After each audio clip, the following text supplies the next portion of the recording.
तर मतदानावेळी मार्करद्वारे बोटावर खूण करण्यावरती विरोधकांनी तीव्र आक्षेप घेतलाय।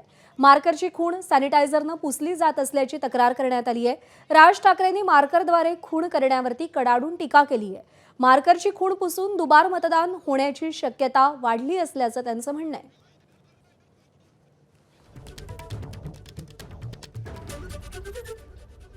आम्ही आजपर्यंत शाई लावली ना, तू काय लावलं? मग तुझं बोर्ड बघणारच का निवडणूक आयोग? शाई पुसा, परत जा, परत मतदान करा, परत बाहेर या, शाई पुसा, हा विकास? ठीक आहे, आपण सतर्क करावं। आणि मला असं वाटतं की आपण सर्व पत्रकार बांधव भगिनी, आपल्याला पण माझी विनंती आहे की या सगळ्या गोष्टींवरती आपण बारीक लक्ष ठेवू। एबीपी माझा, उघडा डोळे बघा नीट।